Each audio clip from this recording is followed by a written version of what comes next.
તો વાત હું એ કરતો હતો કે ડૉક્ટર સૂચના આપે કે હવે નહીં હાલો તો ગુજરી જાય છે, પછી હાલવા નીકળો, એ મોર્નિંગ વોક નથી, એ વોર્નિંગ વોક છે.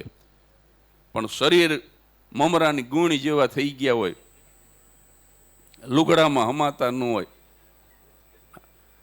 ઉપર નો વધી એક્યા હોય, પછી આડા ફાટ્યા હોય, આપણને એમ લાગે કે મદનિયું ચડી ફેરીને નીકળ્યું. અનંત અંબાણીને જે બહુ વાલું છે, એને કેટલા મદનિયા ભેગા કર્યા બોલો. અંબાણીના લગ્નમાં આપણા લગ્નમાં બહુ ફેર નથી. અંબાણીના લગ્નમાં રિહાના હોય ને આપણામાં રિહાણા હોય. આપણામાં 4-5 જણા તો રિહાણા જ હોય બોલો. આપણે રિહાના ક્યાં લેવા જાવી? અને એમાંય તે ઈ ફૂવો એક એવું અભાગ્યું પ્રાણી છે. આ ફૂવો તો ફરજિયાત રિહાય, ઈ ઘરનો જમાય તો રિહાય જ. હું નહીં આવું ઠૈડાય પાછું. મૂળ તો એને 4-5 જણા મનાવે છે જ, માન આપે એવી અપેક્ષા હોય.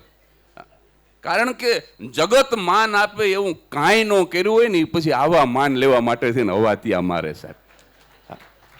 કારણ કે એવું કરો કે જગત માન આપે, તમે ના પાડો છતાં તમને મોમેન્ટો આપે, સ્ટેન્ડિંગ ઓવેશન આપે, એવું કરીને તો પછી રિહાવું ન પડે. હવે આવું કાંઈ ન કર્યું હોય સાહેબ, આખી જિંદગી કેવળ વેપાર જ કર્યો હોય, પછી આવો પ્રસંગ આવે ને ત્યારે પછી માન માટે થઈને રિહાય, હું નહીં આવું. બાકી સૂટકેસ ભરીને બેઠો હોય, પછી તો હવની પહેલા ચડે. એક ફુવાનો દાખલો આપું, ફુવા યાદ આવ્યા છે એટલે, પણ એ પહેલા વાત પૂરી કરી દઉં. ફુવા ભૂલાઈ જાય તો કહેજો. એટલે મમરાની ગુણ જેવું શરીર થઈ ગયું હોય, આડા ફાટા હોય, માપ બારા વધી ગયા હોય, અને પછી હાલવા તો નીકળ્યા હોય, વોર્નિંગ વોકમાં નીકળ્યા હોય, અને પછી કોઈ સિમેટ્રિકલ શરીરવાળા કોઈ પુરુષ કે સ્ત્રી સરસ મજાનું શરીર હોય અને એ મોર્નિંગ વોક કરતા હોય, પોતે રાજી ખુશીથી પહેલેથી જ અવેરનેસ સાથે ચાલતા હોય, પણ એવા સરસ મજાના શરીર જોઈ અને પછી આ જે હાલતા હાલતા જે બળોતરા કરે ને એને બર્નિંગ વોક કહેવાય. એને મોર્નિંગ વોક ન કહેવાય, એને વોર્નિંગ વોક ન કહેવાય, એને બર્નિંગ વોક કહેવાય. અને પતિને જરૂર હોય હાલવાની, પત્નીને જરાય જરૂર ન હોય.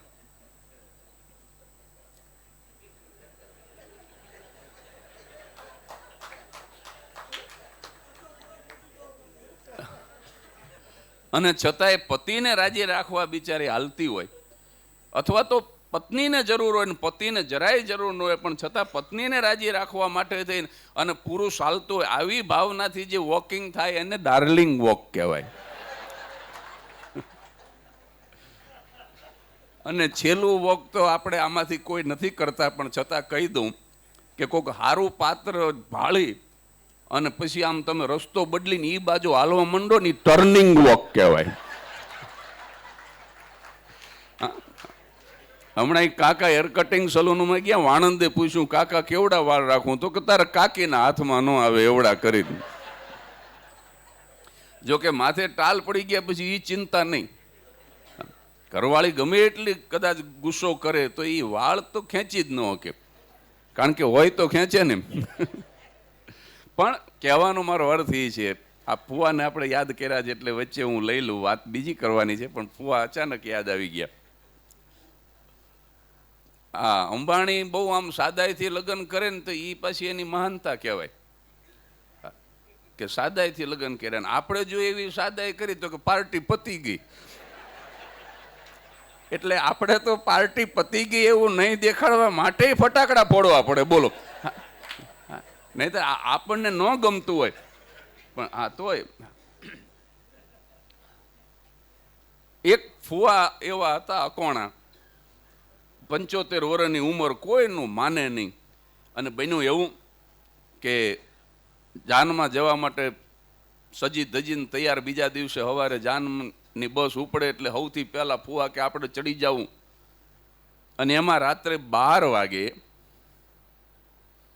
કન્યાના પિતાનો વરના પિતા ઉપર રાત્રે 12 વાગે ફોન આવ્યો, દાંડિયા રાસ પૈતા ને બીજે દી સવારે 5 વાગે બસ ઉપાડવાની, રાત્રે 12 વાગે ફોન આવ્યો કે વેવાય બધું બરાબર, કે હા. કેટલા માણસો આવો છો? કે 150 માણસો. આપણે વાત થઈ હતી 150 માણસો, તો કે 150 ને બદલે 150 આવજો, ચિંતા ન કરશો. કેટલા વાગે નીકળો? 5 વાગે. સરસ, 8 વાગે પહોંચી જશું, જરાય ચિંતા ન કરશો, પધારો, અમે આતુરતાથી રાહ જોઈએ છીએ. પણ મારી એક નાનકડી શરત છે, દીકરીનો બાપ કહે છે. એટલે દીકરાનો બાપ કે શું શરત છે? કે બસ એમાં કંઈ બીજું કાંઈ નથી, ખાલી એક નાનકડી શરત છે કે 60 વર્ષની ઉપરની એક પણ વ્યક્તિ જાનમાં લાવશો તો દીકરી નહીં દઉં. સિનિયર સિટીઝન એકય ન જોઈ, નહીતર મારી દીકરી નહીં દઉં. અને રોવા જેવો થઈ ગયો વરનો બાપ, કારણ કે આ ફુવા સાહેબ એવા આકરા પાણીએ, રનિંગ 75, વરના બાપાને ફડાકો મારી દે એવો ગરમ સ્વભાવ, અને એ પાછા લેંઘા ને ઇસ્ત્રી જાતે કરીને તૈયાર થયેલા. અને હવે આને ના કેમ પાડવી એમ? અને એના માતા પિતા, વરના દાદા દાદી કેમ ન આવે? કારણ કે એક વસ્તુ ચોક્કસ છે સાહેબ, રૂપિયા કરતાં પણ એનું વ્યાજ હંમેશા વધારે વાલું હોય છે. દરેક વ્યક્તિને ઈશ્વરની કૃપાથી મારા દીકરાની વહુને સારા દિવસો ભગવાને બતાવ્યા, અને ઓગસ્ટ મહિનામાં હું દાદા બનવાનો છું. તો મારા મિત્રોને મેં સમાચાર આપ્યા. સૌથી પહેલા સમાચાર પૂજ્ય મોરારી બાપુને આપ્યા, અને ત્યારે મેં એટલું જ કીધું હતું કે આ એક પદ્મશ્રી સરકારે આપ્યો છે, પણ સાહેબ પૌત્ર કે પૌત્રી મળતી હોય તો 1000 પદ્મશ્રી આપી દેવા તૈયાર છે. કારણ કે દરેકના માટે આનાથી મોટું કોઈ સુખ ન હોઈ શકે. એવા દાદા દાદી ન આવે જાનમાં, ફુવા ન આવે. વરનો બાપ રોવા જેવો થઈ ગયો. એના પપ્પાએ કીધું કે કેમ આ વેવાઈનો ફોન આવ્યો ને તું ઉદાસ થઈ ગયો? તો કે હવે આપણે જાન નહીં ઉપાડીએ, આ લગ્ન નહીં થાય. કે કેમ? તો કે મારા વેવાએ આવી શરત મૂકી અને તમને લીધા વગર હું ન જઈ શકું, હું મમ્મીને લીધા વગર ન જઈ શકું, આ લગ્ન ફોક. એના પપ્પાએ કીધું કે વાત શું છે? તો કે એમ કહે છે એક પણ વૃદ્ધ જાનમાં ન જોઈએ. પણ પ્રેક્ટિકલ હતા દાદા. એણે કીધું કે બેટા, જે પાણીએ મગ ચડતા હોય જોડવી લેવાય. હવે એવું કાંઈ કરવાનું નથી. અમે બધાય કુલ અમે 28 જણા છીએ ને, અમે ચેસ રમશું, કેરમ રમશું, મજાના એને અંત કરીને અંતાક્ષરીને, અને જમવાની વ્યવસ્થા કેટરિંગ વાળાને કહી દે ને 28 જણાનો ટાઈમે મોકલી દે. અમે ધુબાકા મારશું બધા સિનિયર સિટીઝન, પણ તમે જાઓ દીકરાને પરણાઈ આવો. પણ મેં કીધું ને એક કૂવો અકોણો હતો, એમાં 27 તૈયાર થઈ ગયા. પણ ફુવા ચટાપટા વાળો લેંગો ભરત ભરેલી થેલીમાં મૂકી દીધેલો, અને ફૂલ તૈયારી જાનની. હો, ઈ કે મને ન લઈ જાય તો જવા ન દઉં. કે વરના બાપને કે કોઈ પણ સંજોગોમાં હું આવીશ, હું આ ઘરનો જમાય, તારો દીકરો ભલે કુંવારો રે. ફુવો જાનમાં આવે. હજી હમણાં નવું ડેન્ચર કરાવ્યું 45,000નું, જાનમાં દાંત કાઢવા કરાવ્યું. મને છે ને વડીલો બહુ ગમે સાહેબ. એનું કારણ આ જ છે કે બાળકો દાંત કાઢે કે ન કાઢે, યુવાનો દાંત કાઢે કે ન કાઢે, પણ વડીલો કમસે કમ હુતા પહેલા એક વાર તો કાઢે કાઢે ને કાઢે.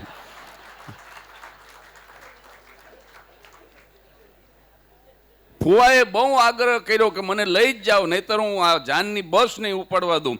અને પછી બધાએ ભેગા થઈને એક મધ્યમ માર્ગ કાઢ્યો. એ કે વરરાજાની જે મોટર છે ને એની ડેકીમાં ફુવાને હુવડાવી દો. એમાં એક ગોદડું નાખી દીધું ને વેફરના પડીકા ને થોડીક આવી નાની નાની બોટલો, એકાદ બે ખાલી બોટલો.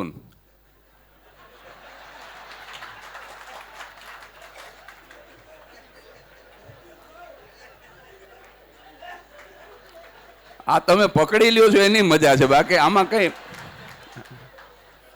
ફુવાને ટીંગા ટોળી કરીને નાખ્યો ડેકીમાં, અને જાન ઉપડ્યો. મોર જાજે ઉગમણે દેશ. બેનો ગાવ ને મારે અરે, હા, મીનળુબેન અરે ગાતા હતા, મેં તમારું હું બગાડ્યું.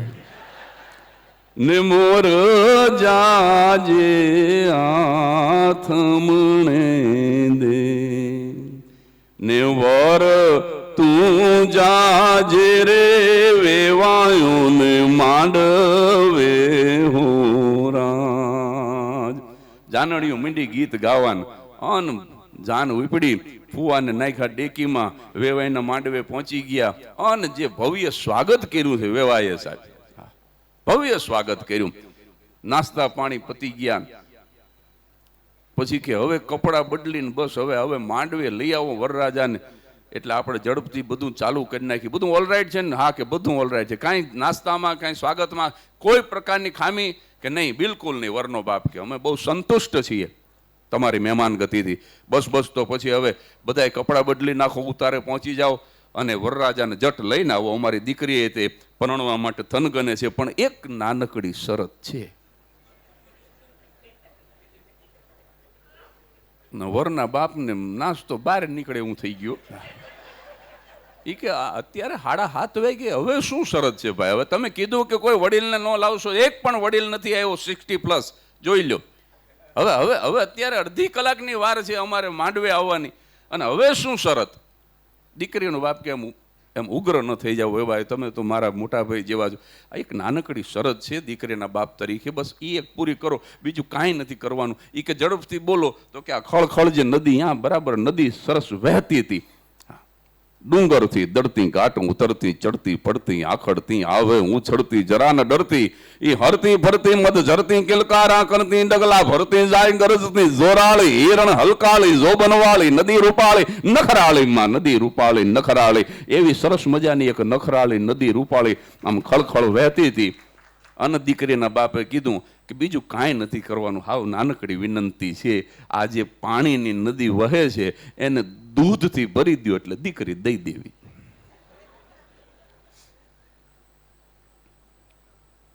વરના બાપે એની ઘરવાળીને કીધું હાલો મોટરમાં બેસી જવા.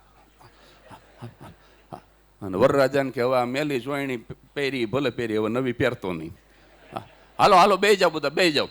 સાહેબ ફટાકડા ફૂટતા બંધ થઈ ગયા. જાનડીઓ જે વેજીટેબલ ઘીની મીઠાઈ ખાઈને જે લગ્ન ગીત ગાતી હતી એ જાનડીઓના ગીત બંધ થઈ ગયા. રહોડામાં લોટનો ડબ્બો ઘાતો એવા રાગે જે જાનડીઓ મંડાણી હતી. વીરો મારો જગમગ જગમગ, પણ વીરો લબડબ થવા માંડ્યો. અને સ્મશાનવત શાંતિ. સ્મશાન શબ્દ લગ્નમાં બોલાય નહીં, સ્મશાન શબ્દ ન બોલાય હો લગ્નમાં. લગ્નમાં મૃત્યુની વાત ન કરાય, શાસ્ત્રોમાં એવું કીધું છે. પણ અહીંયા લગ્ન નથી એટલે કહું છું, સ્મશાનવત શાંતિ. ફટાકડા બંધ થઈ ગયા, જાનણીઓ બંધ થઈ ગઈ, નદીનો અવાજ સંભળાવા માંડ્યો. આ લોકડાઉનની અંદર જેમ દૂર સુધીના ડુંગર આપણને સ્પષ્ટ દેખાવા માંડ્યા હતા, ચોટીલાનો ડુંગર થાનથી દેખાય એમ બધા જ અવાજ રવ બંધ થયા, નીરવ શાંતિ, નદીનો અવાજ વહેવા માંડ્યો, સંભળાવા માંડ્યો. ઈ ઓલા ફુવાએ ડેકીમાં હુતા હુતા સાંભળ્યો અને ડેકી ઊંચી કરી. ઈ કે અહીંયા એ પ્રમોદ, વરનો બાપ પ્રમોદ, અહીંયા પ્રમોદ કહેવાય, તમે બહાર નીકળી જાઓ, હવે તો ભલે જે થાવું એ થાય, હવે પરણવું જ નથી, આવતારો બહાર આવતારો. ફુવા કે તું અહીંયા આવતો ખરો. સહેજ ડેકી ઊંચી કરીને કે આ બધું બંધ કેમ થઈ ગયું? અરે કે પાછા જઈ છે, શું બંધની વાત કરો? હવે આ લગ્ન થાય જ નહીં. પણ મને કહેતો ખરો ફુવા કે અરે ન આપણે કરી શકીએ એવી શરત. આને દીકરી વળાવી જ નહોતી. આ માણસ બોલ્યો નહીં કે મારે દીકરી તમને નથી દેવી. આ માણસે આપણને અહીં સુધી લાંબા કર્યા, આબરૂના કાંકરા કર્યા. આને કહી દેવાની જરૂર હતી કે હું તમારા દીકરા સાથે મારી દીકરીને પરણાવવા નથી માગતો. આ શરત કોઈ કાળે પૂરી ન થાય એવી શરત. પણ શું શરત? એ કે આ નદી જે દૂધની વહે છે, આ પાણીની, એને દૂધની નદી કરી દો તો મારે દીકરી દેવી છે. 75 વર્ષના ફુવાએ કીધું કે એક વાત એને જઈને કર, કે શું? કે તારા વેવાઈને જઈને એટલું કે નદી ભરાઈ જાય એટલું દૂધ તૈયાર છે, એકવાર આને ખાલી કરી દો એટલે અમે તરત ભરી દઈ.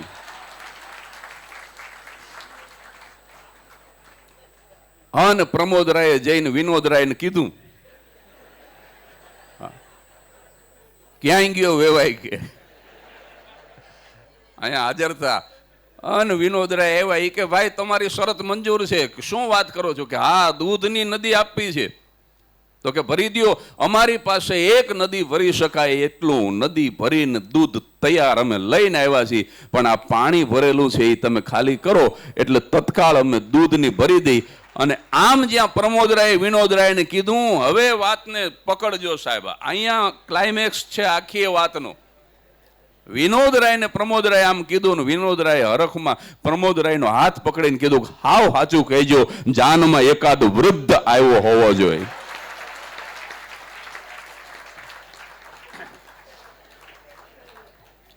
તમારી જાનમાં 100% એકાદ સિનિયર સિટીઝન આવ્યો હોવો જોઈએ, એકાદ વૃદ્ધ આવ્યો હોવો જોઈએ, નહીતર આ કોયડો કોઈ ઉકેલી ન શકે. અને મારે બસ આ જ કરવું હતું પ્રમોદરાય. મારે એક એવા વૃદ્ધની જરૂર હતી સામા પક્ષે કે જેથી કરીને મારી દીકરીને હું વળાવું અને કદાચ મારી દીકરી અને જમાઈ વચ્ચે ક્યારેક કંઈક ચડબડ થાય, કંઈક વિચાર ભેદ થાય અને વાસણ ખખડે તો એકાદ આવા વૃદ્ધની જરૂર હતી કે જે મામલાને કોર્ટ સુધી પહોંચવા ન દે, એને ઘરમાં જ પતાવી દે. હવે મારે દીકરી દેવી છે. એટલે સાહેબ જે સભામાં વૃદ્ધ નથી, વિદુરજીનું વાક્ય છે, મહાત્મા વિદુર, જે સભામાં એક પણ વૃદ્ધ નથી એ સભાનું કોઈ મૂલ્ય નથી સાહેબ.